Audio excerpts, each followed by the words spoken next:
ಕೇವಲ ಸಚಿವ ಲಕ್ಷ್ಮೀ ಹೆಬ್ಬಾಳ್ಕರ್ ಮಾತ್ರ ಅಲ್ಲ, ಮುಖ್ಯಮಂತ್ರಿ ಕೂಡ ಎಚ್.ಡಿ. ಕುಮಾರಸ್ವಾಮಿಯವರ ವಿರುದ್ಧ ಆಕ್ರೋಶವನ್ನು ವ್ಯಕ್ತಪಡಿಸಿದ್ದಾರೆ. ಹೆಣ್ಣುಮಕ್ಕಳು ದಾರಿ ತಪ್ಪಿದ್ದಾರೆ ಅಂದ್ರೆ ಏನು ಅಂತ ಸಿಎಂ ಪ್ರಶ್ನೆ ಮಾಡಿದ್ದಾರೆ. ಹೆಣ್ಣು ಮಕ್ಕಳ ಬಗ್ಗೆ ಇರುವಂತಹ ಮನಸ್ಥಿತಿ ಏನು ಅಂತ ಅರ್ಥವಾಗುತ್ತೆ.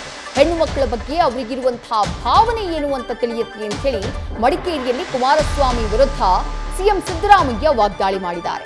2 ಬಾರಿ ಸಿಎಂ ಆಗಿದ್ದವರು ಈ ರೀತಿ ಮಾತನಾಡಿದ್ರೆ ಹೇಗೆ? ಇದನ್ನ ರಾಜ್ಯದ ಜನ ಸಹಿಸ್ತಾರಾ ಅಂತ ಹೇಳಿ ಸಿಎಂ ಎಚ್.ಡಿ. ಕುಮಾರಸ್ವಾಮಿಯವರ ವಿರುದ್ಧ ಆಕ್ರೋಶವನ್ನ ವ್ಯಕ್ತಪಡಿಸಿದ್ದಾರೆ. ಮನಸ್ಥಿತಿ ನಿಮ್ಗೆ ಅರ್ಥ ಆಯ್ತಲ್ವ? ಏನು ದಾರಿ ತಪ್ಪಿದ್ದಾರೆ ಅಂದ್ರೆ ಏನು? ಹೆಣ್ಮಕ್ಳ ಬಗ್ಗೆ ಅವ್ರಿಗೆ ಇರ್ತಕ್ಕಂಥ ಭಾವನೆ ಹೇಗಿದೆ ಅನ್ನೋದು ಗೊತ್ತಾಯ್ತಲ್ಲ. ದಾರಿ ತಪ್ಪಿದ್ದಾರೆ ಅಂದ್ರೆ ಏನಯ್ಯ? ಸ್ವಲ್ಪ ನೀವೇನಂತ ಅರ್ಥ ಮಾಡ್ಕೊಂಡಿದ್ದೀರಿ? ನಾನು ರಾಜಕೀಯವಾಗಿ ಅರ್ಥ ಮಾಡ್ಕೊಳ್ಳೋದು ಬೇರೆ, ನೀವೇನಂತ ಅರ್ಥ ಮಾಡ್ಕೊಂಡಿದ್ದೀರಪ್ಪ ದಾರಿ ತಪ್ಪವ್ರೆ ಅಂತಂದ್ರೆ? ಮತ್ತೆ